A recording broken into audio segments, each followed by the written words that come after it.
السلام عليكم ورحمة الله وبركاته. الحمد لله رب العالمين والعاقبة للمتقين والصلاة والسلام على نبينا محمد وعلى آله وأصحابه أجمعين. সম্মানিত দর্শকবৃন্দ, আপনাদের সবাইকে স্বাগতম। ড্রিমওয়ে হোল্ডিংস লিমিটেড নিবেদিত এবং গ্রিন টিভি পরিবেশিত নিয়মিত আয়োজন আলোর পথ অনুষ্ঠানে সঙ্গে আছি আমি মোহাম্মদ মুস্তফা জামান। আজকের আমাদের বিষয় হচ্ছে সন্তানের মানসিক বিকাশ। সন্তান এটা হচ্ছে মহান আল্লাহ সুবহানাহু ওয়া তাআলার পক্ষ থেকে এক বড় নিয়ামত। আল্লাহ তাআলা এই ব্যাপারে সতর্ক করে বলছেন সূরা তাহরিম ২৮তম পারা ১৯তম পৃষ্ঠার শেষে, ইয়া আইয়ুহাল্লাযীনা আমানু কু আনফুসাকুম ওয়া আহলিকুম নারা, হে ঈমানদাররা শোনো, নিজেদেরকে এবং সন্তানদেরকে, পরিবারদেরকে জাহান্নামের আগুন থেকে রক্ষা করো। হাদিসে কি বলা হয়েছে? হাদিসে আসছে কুল্লু মাউলুদিন ইউলাদু আলাল ফিতরা, প্রতিটা শিশু ফিতরাতের উপরে, নেচারের উপরে, স্বভাবজাত ধর্মের উপরে জন্মগ্রহণ করে। সুতরাং আমরা বলতে পারি যে সন্তানের মানসিক বিকাশে ইসলামের সঠিক নির্দেশনা আছে। সেই নির্দেশনা কি আমরা জানাবার জন্য আমন্ত্রণ গ্রহণ করে আমাদের মাঝে উপস্থিত হয়েছেন বাংলাদেশের একজন উদীয়মান আলেমে দ্বীন, ইসলামী চিন্তাবিদ, গবেষক, লেখক, ওয়াইস এবং মগবাজার ঐতিহ্যবাহী হযরত শাহনুরী রাহমাতুল্লাহ আলাইহি জামে মসজিদের মাননীয় খতিব মোহতারাম শেখ মাওলানা সানাউল্লাহ জামালি হাফিজাহুল্লাহ তাআলা। অনুরোধ রাখছি আলোচনার শুরু থেকে শেষ পর্যন্ত আমরা আমলে নিয়তে শুনবো, যেহেতু বিষয়টি খুবই গুরুত্বপূর্ণ। আমরা মোহতারামকে স্বাগত জানাচ্ছি। আহলান সাহলান, মূল্যবান সময় দেওয়ার জন্য এই আয়োজনে। জাযাকাল্লাহ খাইর। ওয়াইয়াকা আইয়াদান।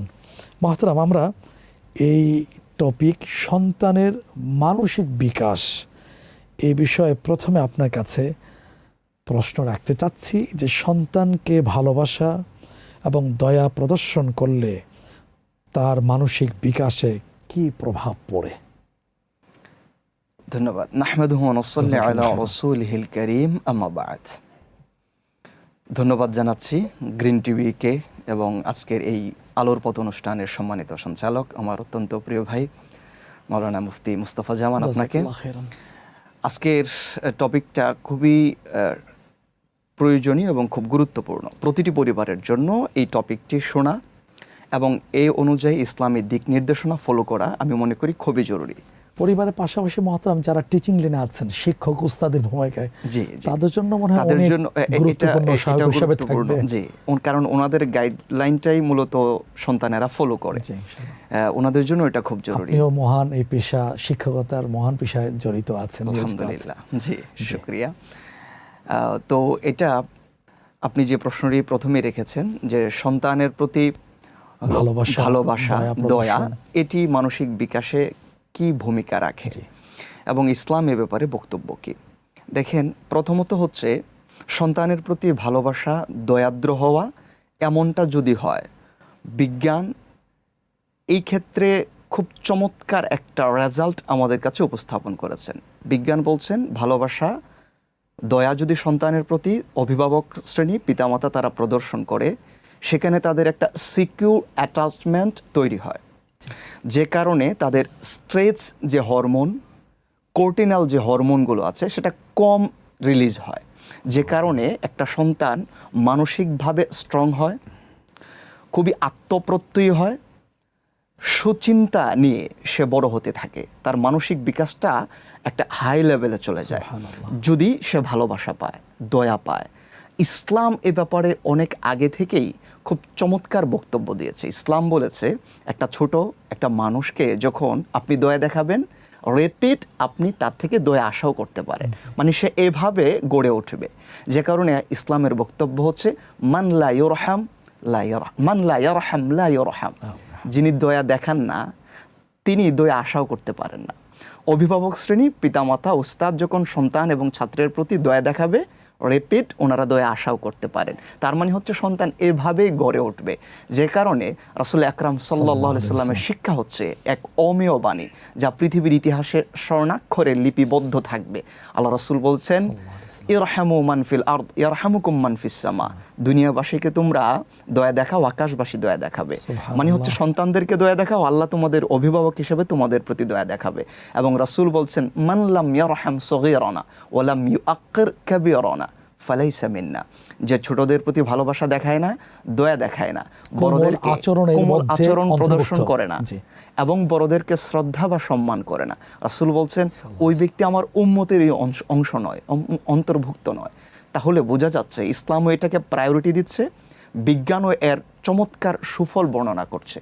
তাহলে বোঝাই যাচ্ছে কোমল আচরণ, দয়া একটা সন্তানকে কিভাবে মানসিকভাবে গড়ে তুলছে এবং আত্মপ্রত্যয়ী করছে। সুবহানাল্লাহ। আলহামদুলিল্লাহ, আপনি খুব সুন্দরভাবে কোরআন হাদিস দিয়ে এই বিষয়টা সুন্দর বলেছেন। এতটুকুই এনাফ। মা বাবা শিক্ষা প্রদানের ক্ষেত্রে যারা নিয়োজিত, তাদের কাছ থেকে মানসিক বিকাশের ক্ষেত্রে ভূমিকা কি হতে পারে আপনি সুন্দর বলেছেন, জাযাকাল্লাহ খাইরান। এরপরে আরেকটি বিষয় চলে যাই, মানবতার মহান শিক্ষক বিশ্বনবী জনাবে মুহাম্মদ রাসূলুল্লাহ সাল্লাল্লাহু আলাইহি ওয়াসাল্লামের বিষয়। তিনি সন্তানের সাথে খেলার মাধ্যমে কি শিক্ষা দিয়েছেন? খুবই চমৎকার এবং জীবন বান্ধব একটি প্রশ্ন। রাসূল আকরাম সাল্লাল্লাহু আলাইহি ওয়াসাল্লাম সন্তানদের সাথে খেলাধুলার মাধ্যমে সমাজে কি মেসেজটা রেখে গিয়েছেন।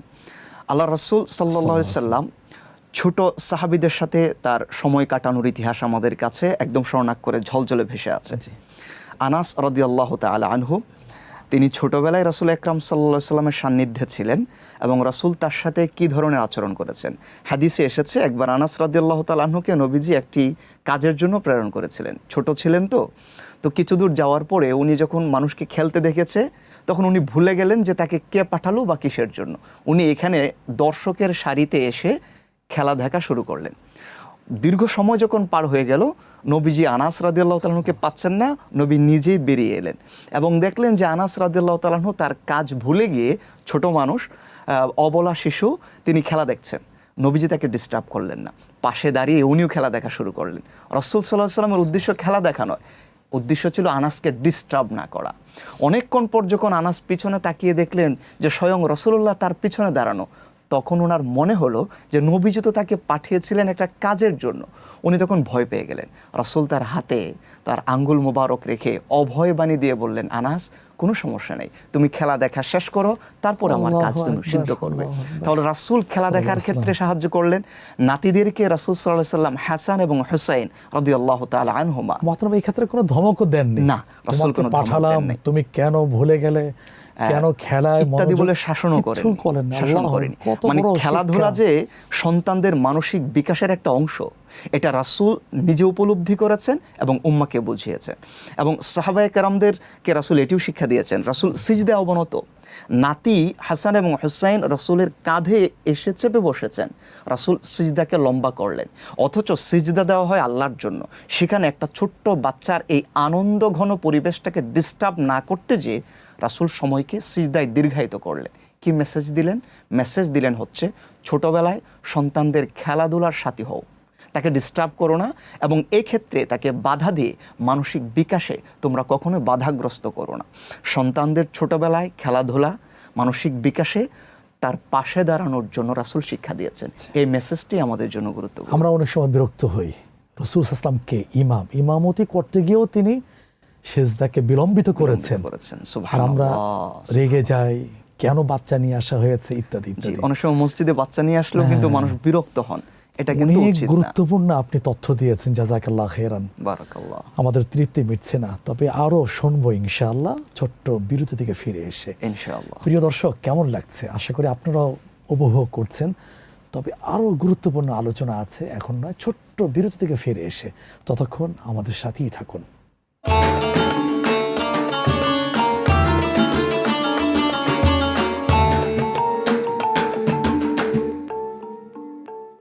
প্রিয় দর্শক, বিরতির পরে আরও একবার স্বাগত জানাচ্ছি আজকের এই চমৎকার আয়োজনে। বিষয় সন্তানের মানসিক বিকাশ। সঙ্গে আছি আমি মোহাম্মদ মুস্তাফা জামান। আলোচনা উপহার দিচ্ছেন আমাদের প্রিয় ভাই মুহতারাম মাওলানা সানাউল্লাহ জামালি হাফিজাহুল্লাহ তাআলা, আমরা এই সুন্দর টপিকের উপরে খুবই হৃদয়গ্রাহী আলোচনা শুনে আসছি। এরপরে মুহতারাম, মা বাবার ক্ষেত্রে আরেকটি প্রশ্ন হচ্ছে, সন্তানের সামনে পিতামাতার উত্তম চরিত্র কেন জরুরি? মাশাআল্লাহ, খুবই চমৎকার একটি প্রশ্ন, এবং প্রতিটি পিতামাতা এবং অভিভাবকের জন্য এই প্রশ্নের উত্তর জানা জরুরি, এটা আমি মনে করব। এজন্য যারা আমাদের এই গ্রিন টিভির দর্শক এবং শ্রোতা রয়েছেন, তাদেরকে আমি বলবো যে আপনারা অভিভাবক হিসেবে আজকে যারা শুনছেন, আপনাদের এই প্রশ্নটি উত্তর জানা খুবই জরুরি। সন্তানের সামনে পিতামাতার উত্তম আচরণটা কেন জরুরি? ইসলামে এই ব্যাপারে প্রথম নির্দেশনা হচ্ছে, তোমরা কেন এই কথাগুলো বলো যা তোমরা পালন করো না ওদের সামনে, যারা তোমাদের অধীনস্থ রয়েছে। আল্লাহ পাক এটা বলেছেন এভাবে, ওয়ালা তাকুলু লিমা ইউকতালু ওয়ালা তাকুলু লিমা লা তাফআলুন, লিমা তাকুলুনা মা লা তাফআলুন, লিমা তাকুলুনা মা লা তাফআলুন, তোমরা ওই কথাগুলো কেন বলো যা তোমরা করো না। তাহলে একজন পিতামাতা বা অভিভাবক শ্রেণী যখন তাদের সন্তানদের সামনে ওই কথাগুলো বলেন যিনি তা নিজে পালন করেন না, আমরা অনেক সময় দেখি সন্তানদের সামনে ওই কথাগুলো বলেই আমরা তাদেরকে শাসন করি বা উৎসাহিত করি, যেটি পিতামাতা নিজেও পালন করেন না। এই ক্ষেত্রটা ইসলাম পজিটিভলি নেয় না। ইসলাম চাচ্ছে উত্তম কথা নিজে যা বলবেন সন্তানের সামনে, এটা নিজেও তিনি পালন করবে, এটি ইসলামের চাহিদা। এবং পিতামাতা যখন সন্তানদের সামনে কথাগুলো বলবেন, তিনি সত্য কথা বলবেন, এটা ইসলামের চাহিদা। এবং উত্তম আচরণগুলো পিতামাতা সন্তানের সামনে দেখাবেন। আমরা অনেক সময় প্রায়শই দেখি আমাদের পরিবারে ঝগড়া হয় স্বামী স্ত্রীর মাঝে, আর সেই ঝগড়াটা আমরা কখনোই কেয়ারই করি না সেটা আমরা সন্তানদের সামনে করছি কিনা। অথচ আমাদের উচিত, আমাদের যদি পারিবারিক কোনো কলহ থাকে সেটি সন্তানদের সামনে এড়িয়ে চলা। আমরা আলাদাভাবে কোনো বোঝাপড়া থাকলে পিতামাতার আলাদাভাবে করব, সন্তানদের সামনে নয়। সন্তানদের সামনে উত্তম কিছুই দেখাবো, কারণ পিতামাতার প্রতিটি পদক্ষেপ একটা সন্তানের জন্য শিক্ষণীয়। প্রতিটি পদক্ষেপ ফলো করে সন্তান মূলত পিতামাতা থেকেই শিখে। আমরা যে বাচ্চাদেরকে খুব ক্রেজি দেখি, মাঝে মাঝে খুব মন্দ কিছু গালিগালাজ শুনি, এগুলো কোথা থেকে শিখেছে? তার পরিবেশ থেকে, এবং প্রথম শিখেছে তার পরিবার থেকে। এজন্য উত্তম শিক্ষা সন্তান পরিবার থেকেই পায়। এজন্য সন্তানদের সামনে উত্তম আচরণ করা, ভালো কিছু প্রেজেন্ট করা, এটা খুবই জরুরি, যেটা ইসলাম প্রতিটি অভিভাবক পিতামাতাকে সাজেস্ট করে। প্রথম বিদ্যাপীঠ তো সেই ঘর, প্রথম শিক্ষক তো হলেন মা বাবা, হাতে খড়িটাই হয় ঘরের মধ্যে। আপনি খুব দামি কথা বলছেন, জাযাকাল্লাহু খাইরান। এরপর আরেকটি বড় গুরুত্বপূর্ণ বিষয় হলো সত্যবাদিতা। শিখানো সন্তানের মানসিক গঠনে কি ভূমিকা রেখে থাকে? মাশাআল্লাহ, সন্তানের মানসিক গঠনে সত্যবাদিতা, এটা আমি বলবো যে এটা অসাধারণ ভূমিকা রাখে। আল্লাহ পাক নিজেও বলেছেন, কুনু মা'আস সাদিকিন, তোমরা সত্যবাদীদের সঙ্গী হও। যারা সত্যবাদী তাদের সাথে সময় কাটাও। চায়ের আড্ডায়, বিভিন্ন জায়গায় যারা মিথ্যার সয়লাভ ছড়িয়ে দেয়, সেইখান থেকে অ্যাভয়েড করাটাও এটা আল্লাহ তাআলার নির্দেশ। এবং হাদিসে এসেছে, আল্লাহ রাসূল বলেছেন, তোমাদের উচিত সত্যবাদী হওয়া, সত্যবাদীদের সাথে থাকা। একটা চমৎকার ছোট একটা গল্প আপনাকে হাদিস থেকে শোনাই। এটা মূলত দর্শকদের জন্য, নিশ্চয়ই আপনি সেটি জানেন, তো আমি দর্শকদের জন্য এটা উপস্থাপন করছি। একবার রাসূল আকরাম সাল্লাল্লাহু আলাইহি সাল্লাম দাওয়াতে গেলেন। যে বাড়িতে উনি দাওয়াতে বসা আছেন, ঘরের ভেতর থেকে ওই বাড়ির যিনি গৃহিণী আছেন, ওই মা তার ছোট্ট সন্তানকে ডাকছেন। সন্তানটি নবীজির সামনে ভেতর থেকে ডাকছেন যে, বাবা তুমি এদিকে এসো, তোমাকে খেজুর দেব, আমার হাতে খেজুর আছে, তুমি মজাদার খেজুর আছে, খেজুর নিতে এসো। আল্লাহ রাসূল সাউন্ডটা শুনলেন। বাচ্চাটা এতক্ষণ যায়নি, কিন্তু যেই খেজুরের লোভ দেখানো হলো, ও দৌড়ে চলে গেল। রাসূল র্যাপিড ওই ঘরের মাকে প্রশ্ন করলেন, আচ্ছা আপনি যে আপনার সন্তানকে খেজুরের লোভ দেখিয়ে ডাকলেন, সত্যিই কি আপনার হাতে খেজুর আছে, নাকি সন্তানকে জাস্ট কাছে আনার জন্য আপনি মিথ্যা বললেন? তখন ওই মা বললেন, না ইয়া রাসূলুল্লাহ, আমার হাতে খেজুর আছে, আমি হাতে খেজুর নিয়েই ডেকেছি। আল্লাহ নবীজি তখন বললেন, সাদ্দাকতে, আপনি সত্যই বলেছেন। যদি আপনি খেজুর হাতে না নিয়ে ডাকতেন, তাহলে আপনি মিথ্যুক হয়ে যেতেন, মিথ্যাবাদের অন্তর্ভুক্ত হতেন। তাহলে এর মানে বোঝাচ্ছেন, কখনো হেলায় খেলায়ও মিথ্যা বলা যায় না, কারণ সন্তান এটাকে অ্যাকসেপ্ট করে, এবং এটাকে যখন সন্তান শিখে যে আমি কখনোই আমি মিথ্যা বলবো না, কারণ আমাকে কখনো মিথ্যা শেখানো হয়নি, এটা পরিবার থেকেই শিখে। এজন্য সত্যবাদিতা এটা সন্তানের জন্য খুবই জরুরি, এবং সে ভবিষ্যতে তার মানসিক কনসেপ্ট এইভাবে গেইন করার জন্য এটা খুব অত্যন্ত জরুরি, যেটা ইসলাম আমাদেরকে শিখিয়েছেন। সুবহানাল্লাহ, সুবহানাল্লাহ, সুবহানাল্লাহ। শুকরান, শুকরান। আরেকটি গুরুত্বপূর্ণ একটা বিষয় আপনার কাছ থেকে সুন্দরভাবে শুনবো ইনশাআল্লাহ, সেটা হলো সন্তানের ভুল হলে কঠোরতার পরিবর্তে নম্রতা কেন প্রয়োজন? মাশাআল্লাহ। সন্তান আমরা প্রায়ই আমাদের সামনে আমাদের সন্তানেরা ভুল করে, তো সেক্ষেত্রে কঠোরতা নয়, নম্রতা দেখানোই এটি আমাদের উচিত, এবং আমাদের ইসলাম আমাদেরকে এটি শিক্ষা দেয়। কারণ যখন কেউ একটা বিষয় জানেন না বা না বুঝে যখন একটা ভুল প্রথম অবস্থায় কেউ করেন, তখন তার সামনে উত্তম আচরণের মাধ্যমে সংশোধনের প্রথম বীজটি বপন করতে হয়। কোরআনে আল্লাহ পাক বলেছিলেন মুসা আলাইহিস সালাতু ওয়াসসালামকে, ওয়াকুলা লাহু কাওলাল লাইয়িনা লাআল্লাহু ইয়াতাযাক্কারু আও ইয়াখশা। মুসা এবং হারুন দুজনকে আল্লাহ পাক বলেছিলেন, প্রথম অবস্থায় যখন তোমরা তোমাদের শত্রুদের সামনে উপস্থাপন করবে তোমাদের বক্তব্যগুলো, সফটনেস নিয়ে, খুব নরম বক্তব্য দিয়ে তোমরা তা সেখানে উপস্থাপন করবে প্রথমবার, কারণ সে না জেনে এটি করেছে, এটা বোঝানোর জন্য।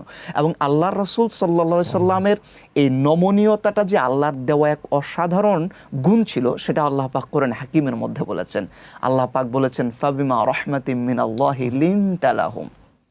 আল্লাহ বলেছেন, রাসূল, আল্লাহ পাকের রহমতের বদৌলতেই আপনি খুব দয়াদ্র, খুব সহিষ্ণু, খুব সমবেতর মানুষের জন্য, যে কারণে আপনার এই কোমল আচরণের কারণে সাহাবায়ে কেরাম আপনাদের থেকে দূরে যায়নি।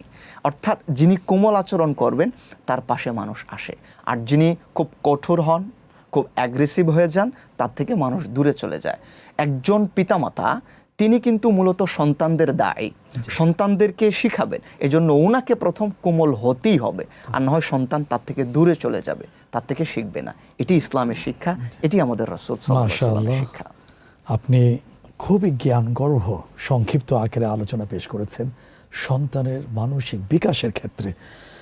আল্লাহ তাআলা আপনাকে জাযা খায়ের দান করুন। আমিন, বারাকাল্লাহু আইদান ওয়াইয়াকা আইদান। প্রিয় দর্শক, আজকের টপিক সন্তানের মানসিক বিকাশ, খুবই গুরুত্বপূর্ণ একটি আলোচনার বিষয়।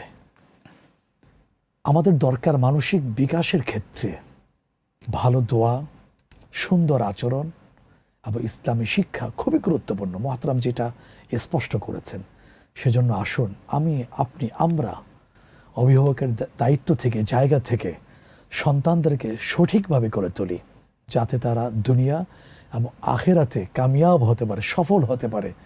আল্লাহ তাআলা আমাদেরকে সেই তৌফিক দান করুন। যারা শুরু থেকে শেষ পর্যন্ত সম্পৃক্ত ছিলেন, আশা করি এই আলোচনা আমাদের সবার উপকারে আসবে, সেই প্রত্যাশায় আজ এখানে বিদায় নিচ্ছি। আল্লাহ হাফেজ। আগামী পর্বে নতুন কোনো বিষয় নিয়ে, নতুন কোনো অতিথি নিয়ে আবার হাজির হব ইনশাআল্লাহ। ততক্ষণ আল্লাহ আমাদের সবাইকে ভালো রাখুন, সুস্থ রাখুন, রাখুন ঈমান ও আমলের সাথে। আল্লাহ হাফেজ। আসসালামু আলাইকুম ওয়া রাহমাতুল্লাহি ওয়া বারাকাতুহু।